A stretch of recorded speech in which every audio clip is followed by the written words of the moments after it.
오늘의 이야기 안녕하십니까? 오늘 우리는 성경 속 가장 위대하고 가장 지혜로우며 우리 삶에 깊은 통찰을 주는 이야기 중 하나를 함께 나누고자 합니다. 이 이야기가 여러분의 마음에 깊은 울림을 준다면 주변의 소중한 이들에게도 공유하여 하나님의 은혜를 함께 나누시길 바랍니다. 저희 채널에 보내주시는 구독과 좋아요는 저희가 더 좋은 이야기로 여러분을 찾아가는데 큰 힘이 됩니다. 주님의 이름으로 여러분 모두에게 평안과 축복이 함께하기를 기도합니다. 오늘 우리가 함께 떠날 여정은 누가복음 15장에 기록된 너무나도 유명한 돌아온 탕자의 비유입니다. 아마 이 자리에 계신 분들의 90%는 이야기를 거의 외우다시피 하실 정도로 잘 알고 계실 겁니다. 하지만 오늘 저는 익숙한 본문 속에서 우리 각자의 삶을 비추는 새로운 진리의 조각을 함께 발견하고자 합니다. 모든 남자가 아버지가 되는 것은 아닙니다. 하지만 우리 모두는 누군가의 아들이자 딸입니다. 그리고 우리가 아버지가 된다고 해서 아들이라는 정체성이 사라지는 것은 아니죠. 이중적인 역할은 우리 삶에서 매우 중요합니다. 왜냐하면 아무리 나이가 지긋한 어르신이라 할지라도 그 마음속에는 여전히 상처받기 쉬운 어린아이가 살고 있기 때문입니다. 가장 나이 든 할머니의 마음속에도 여전히 작은 소녀가 숨쉬고 있습니다. 우리는 매 순간 그 두 가지 모습 모두를 끌어안고 살아갑니다. 오늘 본문은 바로 당신 안에 존재하는 그 수많은 나에게 말을 걸어줄 것입니다. 행복한 나, 슬픈 나, 불안한 나, 안정적인 나, 충동적인 나, 세상으로부터 외면당한 나, 호기심 많은 나, 회개하는 나, 그리고 지혜로운 나. 그 모든 모습이 바로 당신이라는 한 사람의 옷을 입고 이 자리에 앉아 있습니다. 이야기는 누가복음 15장 15절에서 시작됩니다. 아버지를 떠난 탕자에 대한 이야기입니다. 가서 그 나라 백성 중 한 사람에게 더부살이를 하니 그가 그를 들로 보내어 돼지를 치게 하였는데 아버지의 집을 떠난 아들, 한때는 왕자였던 그가 이제는 돼지를 치는 신세가 되었습니다. 그는 아버지와의 약속과 언약을 저버린 이방인들, 전혀 다른 가치관을 가진 사람들과 어울렸습니다. 그리고 우리가 전혀 다른 종류의 사람들과 어울리게 되면 그들은 우리에게 나는 절대로 하지 않을 거야라고 다짐했던 일들을 시키곤 합니다. 결국 그는 돼지우리로 보내졌습니다. 그의 눈에는 돼지들이 먹는 쥐엄 열매마저 맛있어 보였습니다. 그는 그 열매로라도 굶주린 배를 채우고 싶었지만 그에게 먹을 것을 주는 사람은 아무도 없었습니다. 아무도 그에게 아무것도 주지 않았을 때 그의 안에서는 본능적인 굶주림이 거세게 일어났습니다. 채워지지 않은 영혼은 무엇이든 갈망하게 마련입니다. 바로 그때 그는 마침내 제정신이 들었습니다. 저는 그 제정신이 드는 나이가 몇 살인지 정확히 모르겠습니다. 사람들은 18살이라고 말했지만 66이 된 지금도 저는 여전히 제 자신을 찾아가는 여정 위에 있습니다. 다른 사람들이 나에게 더 쉬운 온갖 기대와 평가들을 벗어던지고 그들이 원하는 내 모습이 아닌 진짜 나를 찾아가는 과정은 평생에 걸쳐 계속됩니다. 제정신이 든 그는 이렇게 말했습니다. 내 아버지에게는 양식이 풍족한 품꾼이 얼마나 많은가. 나는 여기서 줄여 죽는구나. 내가 일어나 아버지께 돌아가서 이르기를 아버지, 내가 하늘과 아버지께 죄를 지었사오니 지금부터는 아버지의 아들이라 일컬음을 감당하지 못하겠나이다. 나를 품꾼의 하나로 보소서 하리라. 요즘 세상에 누가 죄에 대해 이야기합니까? 모두가 자신만의 의견과 합리화를 내세우기 바쁩니다. 하지만 그는 분명히 말했습니다. 아버지, 제가 죄를 지었습니다. 자신의 죄를 인정하는 것, 바로 그것이 아버지께로 돌아갈 수 있는 유일한 길이었습니다. 우리가 우리의 죄를 고백하면 하나님께서는 신실하시고 의로우셔서 우리의 모든 불의를 깨끗하게 하실 것입니다. 그는 하늘과 아버지를 향해 죄를 지었다고 고백했습니다. 그리고 말합니다. 나는 더 이상 당신의 아들이라 불릴 자격조차 없습니다. 저를 그저 품꾼 중 한 명으로만 여겨주십시오. 그리고 그는 일어나 아버지께로 향했습니다. 그러나 아직 거리가 먼데 아버지가 그를 먼저 보았습니다. 여러분은 여러분의 자녀를 보고 계십니까?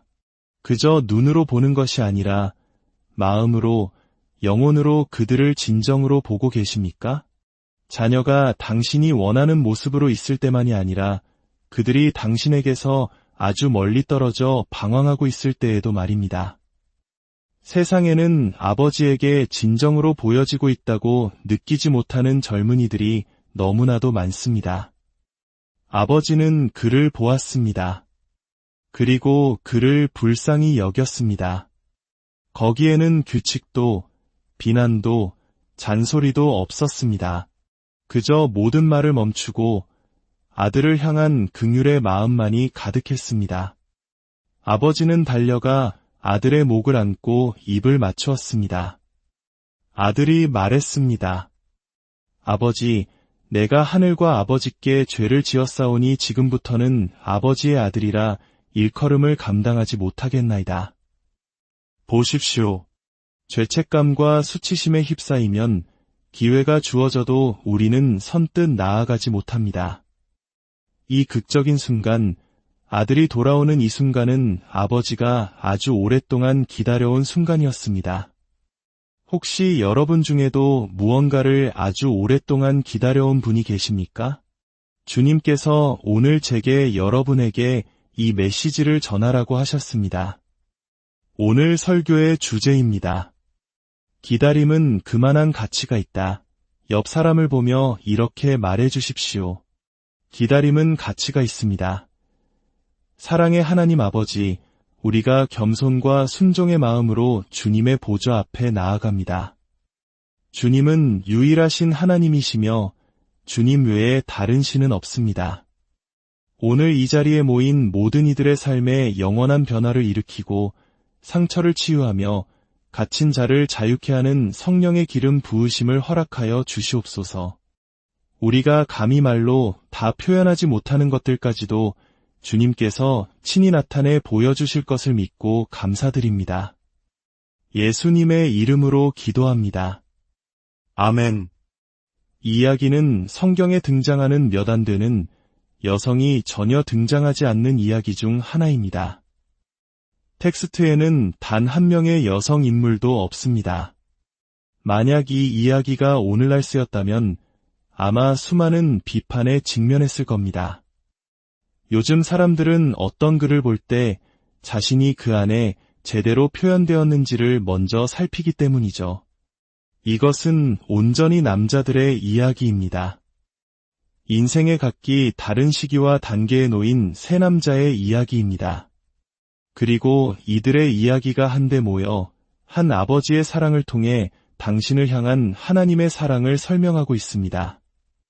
성경에는 하와부터 밧세바, 룻, 나오미, 혈루증 앓는 여인, 우물가의 여인, 그리고 예수님의 어머니 마리아에 이르기까지 위대하고 삶을 변화시키는 여성들의 이야기가 가득합니다. 하지만 오늘 이 특별한 이야기 속에서 아버지는 아들들을 혼자 힘으로 낳을 수 없었음에도 불구하고 그들의 어머니는 전혀 언급되지 않습니다. 우리는 이 텍스트가 쓰인 시대적 배경을 이해해야 합니다. 당시에는 여성이 항상 존중받지 못했고 많은 여성 인물들이 이름조차 없이 우물가의 여인처럼 역할로만 불렸습니다. 이는 그 시대의 한계였을 뿐 남성이 여성보다 더 가치 있다는 의미가 결코 아닙니다. 오늘 본문은 이렇게 시작합니다. 어떤 사람에게 두 아들이 있는데 이 구절은 결코 우연이 아닙니다. 성경 전체를 통틀어 우리는 이와 같은 구성을 반복해서 보게 됩니다. 아담에게는 가인과 아벨이라는 두 아들이 있었고 이삭에게는 야곱과 에서가 있었습니다. 그리고 하나님께는 첫 번째 아담과 마지막 아담이 있었습니다. 제가 성경을 사랑하는 이유 중 하나는 성경이 아무런 문제 없이 성공 가도를 달리는 완벽한 가족의 모습만을 보여주지 않는다는 점입니다. 성경은 최초의 가족 이야기에서부터 우리에게 경고합니다. 가족이란 본래 복잡하고 갈등하며 때로는 역기능적일 수 있다는 사실을 말입니다. 최초의 가정에서 살인사건이 일어났다는 것은 앞으로 펼쳐질 수많은 가정의 고난과 혼란이 있을 것임을 암시하는 단서와도 같습니다. 성경 전체를 보면 우리는 온갖 종류의 가족 문제를 마주하게 됩니다. 강간, 성추행, 술에 취한 아버지, 배은망덕한 아들들. 만약 성경을 영화로 만든다면 적어도 청소년 관람불가 등급은 받아야 할 것입니다. 하나님은 삶이 지저분하고 복잡하다는 사실에 대해 놀라울 정도로 정직하고 생생하게 말씀하십니다. 그렇기 때문에 우리는 이웃을 부러워해서는 안 됩니다. 밖에서 볼 때 모든 가정은 행복하고 안정적으로 보입니다. 우리의 고통 중 일부는 바로 그 비교에서 비롯됩니다. 우리 가족은 저들처럼 되지 못할까 하고 말이죠. 하지만 만약 당신이 그 집 문을 열고 안으로 들어가 본다면 그들 역시 당신이 생각했던 것과는 전혀 다른 문제들을 안고 있음을 발견하게 될 것입니다. 가족을 세우는 일은 교회나 사업체를 세우는 것보다 훨씬 더 어렵습니다. 벽돌을 쌓는 일과도 비교할 수 없죠.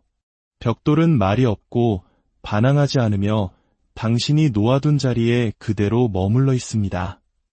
하지만 가족을 키우는 것은 다릅니다.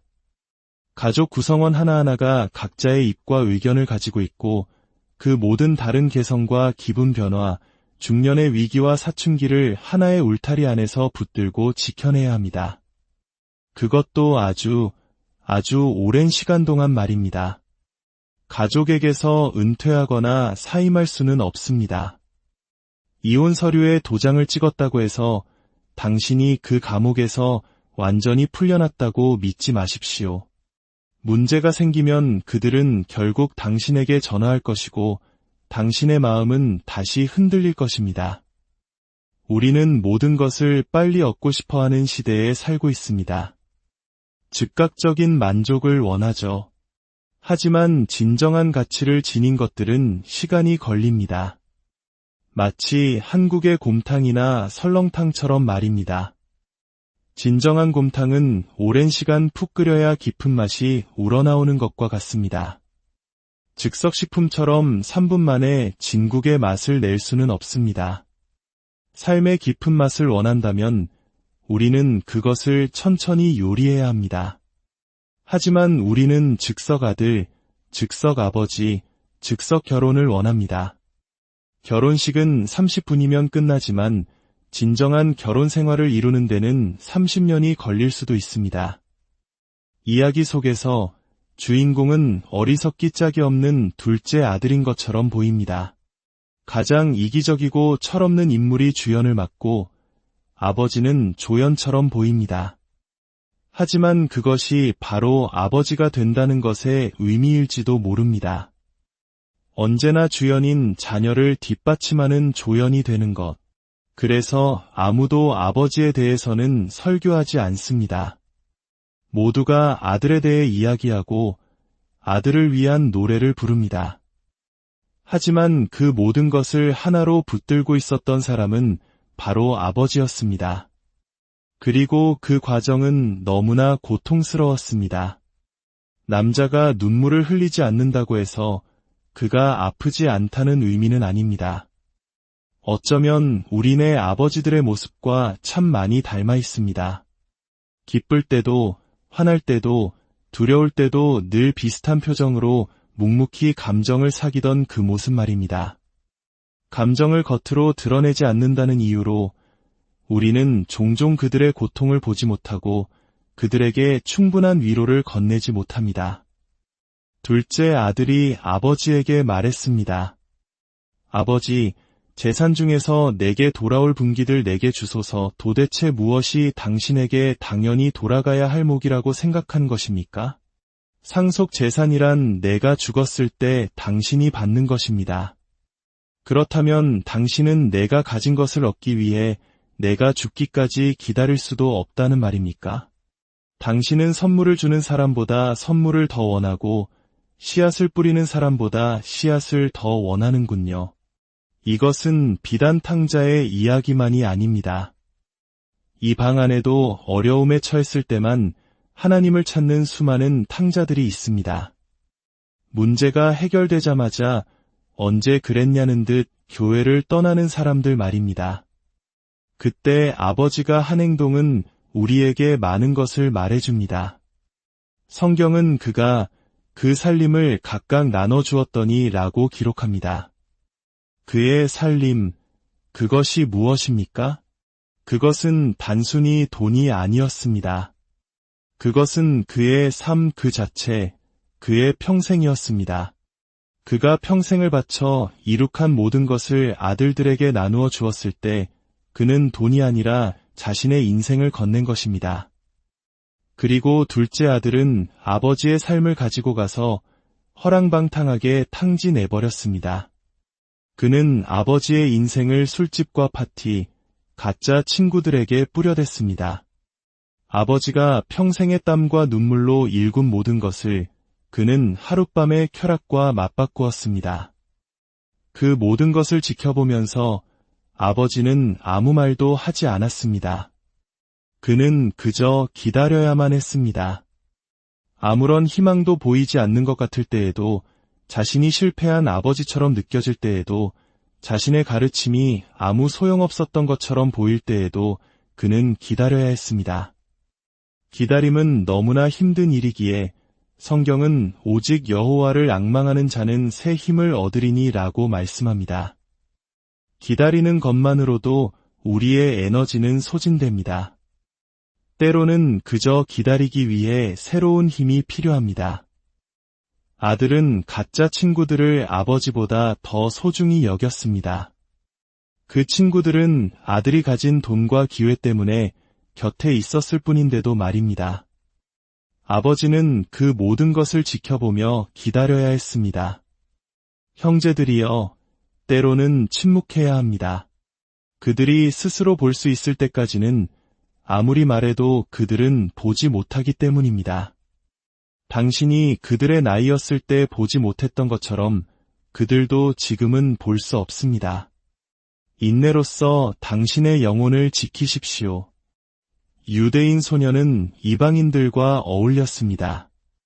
아버지는 기다려야 했습니다. 아들이 자신을 버리고 떠나 아버지가 결코 먹이지 않을 돼지를 치는 이방인들에게 충성하는 모습을 지켜보며 기다려야 했습니다.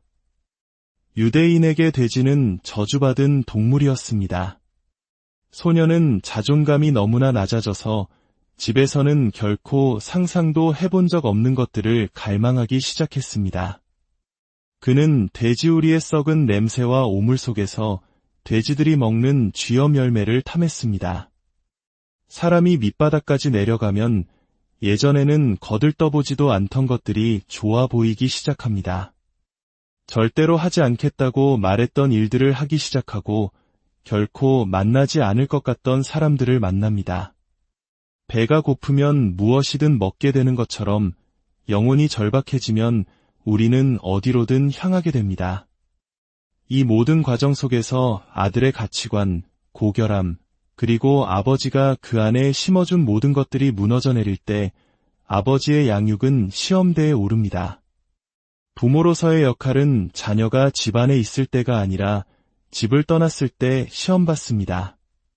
당신이 자녀를 통제할 수 없는 바로 그 순간 당신이 심어준 가치들이 그들의 삶 속에서 어떻게 작동하는지가 드러나는 것입니다. 사랑하는 사람을 기다려 본 적이 있습니까? 그들의 전화를, 문자를 애타게 기다려 본 적 있습니까? 창밖을 내다보며 그가 살아 돌아오기는 할지, 혹시 방금 지나간 구급차에 내 아들이 타고 있는 것은 아닌지 걱정하며 기다려 본 적 있습니까? 기다림은 단지 기다리는 행위가 아닙니다. 그것은 걱정과의 싸움입니다. 사탄은 기다리는 자에게 온갖 부정적인 상상과 불안을 심어주어 그 기다림의 시간을 고통으로 채우려 합니다. 그렇기에 우리는 주님을 앙망하며 새 힘을 얻어야 합니다. 이 모든 이야기는 예수님께서 우리에게 하나님 아버지가 우리를 보며 어떤 마음을 겪으시는지를 알려주기 위함입니다. 당신이 하나님이 주신 모든 것을 허랑방탕하게 낭비하며 당신의 길을 갈 때 하나님은 당신을 기다리고 계십니다. 시계를 보시며 당신에게 또 한 번의 기회를 주시며 기다리고 계십니다. 나는 내가 돌아오기를 기다리고 있다. 나는 여전히 너를 사랑한다. 내가 가진 모든 것을 잃고 더럽고 냄새나는 모습으로 돌아온다 할지라도 나는 너를 다시 받아줄 것이다. 하나님은 세상을 이처럼 사랑하사 독생자, 그의 삶 그 자체를 우리에게 주셨습니다. 그리고 마침내 그에게 그 순간이 찾아왔습니다. 돼지우리 한가운데서 신성한 깨달음의 순간이 찾아왔습니다. 그는 교회도 기도 모임도 아닌 가장 비참한 장소에서 제정신을 차렸습니다. 우리 자신을 되찾기 위해 특별한 장소에 있어야만 하는 것은 아닙니다. 때로는 가장 깊은 절망의 구렁텅이에서 잠깐만 나는 이것보다 나은 사람이야. 나는 이것보다 더 위대한 것을 위해 태어났어. 내 운명이 여기서 끝날 리가 없어. 라고 외치며 스스로를 발견하게 됩니다. 나는 나 자신에게로 왔다. 이 얼마나 이상한 말입니까? 교회에 왔다는 것은 물리적인 이동을 의미합니다. 하지만 나 자신에게로 왔다는 것은 내면의 여정을 뜻합니다. 진정한 나 자신을 찾기 위해 우리는 때로 긴 여행을 떠나야 합니다. 그는 여전히 돼지우리 안에 있었지만 지옥이 당신을 향해 보내는 그 어떤 것도 당신이 자신에게로 돌아오는 것을 막을 수는 없습니다. 당신이 어떤 환경에 둘러싸여 있든 누구와 함께 있든 무슨 짓을 저질렀든 당신이 자신에게로 돌아오기로 결심하는 순간 당신은 돌아올 수 있습니다. 그리고 그는 자신에게 말하기 시작했습니다. 당신이 자신에게 어떻게 말하는지가 당신이 어디로 갈지를 결정합니다. 그는 말했습니다. 내가 일어나 아버지의 집으로 가리라. 하지만 그는 거절당할 것을 너무나 두려워한 나머지 아버지에게 할 말을 미리 연습하고 또 연습했습니다. 그는 자신의 아버지가 그를 얼마나 사랑하는지, 얼마나 기다려왔는지 전혀 알지 못했습니다. 때로 우리의 두려움은 우리에게 거짓말을 합니다. 두려움은 하나님이 당신이 낭비한 돈과 시간에 대해 분노하고 계실 것이라고 속삭입니다. 그래서 당신은 하나님 앞에 나아가기 위해 온갖 변명과 계획을 연습해야 한다고 생각합니다. 그러나 당신이 만나게 될 아버지는 당신이 상상하는 그런 분이 아닙니다. 아버지는 아들을 원하지 종을 원하는 것이 아닙니다. 성경은 말합니다. 그가 아직도 먼 길을 오고 있을 때, 그의 모습이 여전히 더럽고 추할 때 아버지는 그를 보았습니다. 그리고 아버지는 달려갔습니다. 나이든 노인이 달리는 것은 쉬운 일이 아닙니다. 그만큼 아들을 되찾고 싶은 마음이 간절했다는 뜻입니다. 예수님은 이야기를 통해 우리에게 아버지가 되는 법을 가르쳐 주십니다. 아버지는 달려가 규칙과 비난을 쏟아내는 대신 긍휼과 자비로 가득 차 있었습니다. 당신의 규칙을 아들보다 더 사랑하는 것처럼 행동하지 마십시오. 하나님은 말씀하십니다. 당신이 아직 유로움과 거리가 멀지라도 내가 당신이 돌아오려고 애쓰는 모습을 본다면 내가 당신을 만나러 달려갈 것이라고 말입니다. 당신이 완전히 돌아올 때까지 기다리지 않으십니다. 당신의 완벽한 변명이나 계획이 필요하지 않습니다.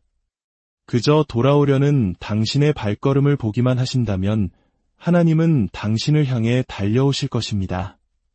오늘 아침 하나님은 달려가고 계십니다. 당신을 향해, 당신을 되찾기 위해, 당신을 다시 품에 안기 위해 달려가고 계십니다. 당신이 어떤 죄를 지었든 누구와 함께였든 상관없습니다. 하나님은 당신이 돌아오기를 원하십니다. 무엇이 아버지를 달리게 만들었을까요? 그는 아들이 그 모든 기다림에 가치가 있다고 믿었기 때문입니다. 스스로는 자격이 없다고 말하며 돌아오는 그 아들이 아버지에게는 기다릴 만한 가치가 있었고 달려갈 만한 가치가 있었던 것입니다. 당신이 70세이든 17세이든 이 말씀은 당신을 위한 것입니다. 당신이 어떤 헛된 것들에 마음을 빼앗겨 진짜 가족을 등졌을지라도, 당신이 어떤 어리석은 결정을 내렸을지라도 당신은 가치 있는 존재입니다. 아들이 수치심에 가득 차 변명을 늘어놓을 때 아버지는 하인들에게 외쳤습니다. 가장 좋은 옷을 내어다가 입히고 손에 가락지를 끼우고 발에 신을 신기라. 그리고 살찐 송아지를 끌어다가 잡으라. 우리가 먹고 즐기자.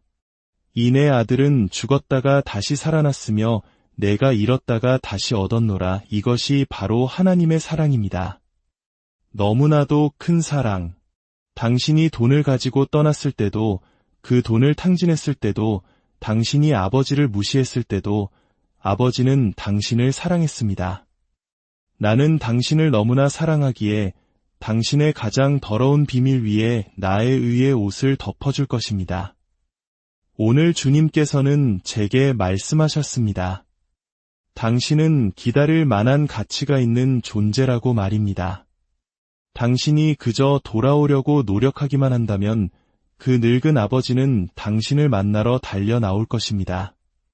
그는 내가 구원할 가치가 있다고 생각하셨습니다. 그는 내가 값을 치를 가치가 있다고 생각하셨습니다. 그의 보혈을 흘려 나를 되찾을 가치가 있다고 생각하셨습니다. 내가 스스로를 형편없는 거래라고 생각했을 때조차도 말입니다. 그분의 증거는 나의 증거보다 훨씬 더 강력했습니다. 그분의 증거는 바로 십자가였습니다.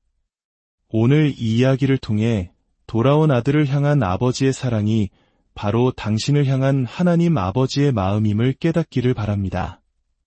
당신이 어디에 있든 어떤 모습이든 하나님은 당신을 기다리고 계시며 당신이 돌아오기만 한다면 기꺼이 달려나와 당신을 안아주실 것입니다. 당신은 그 모든 기다림의 가치가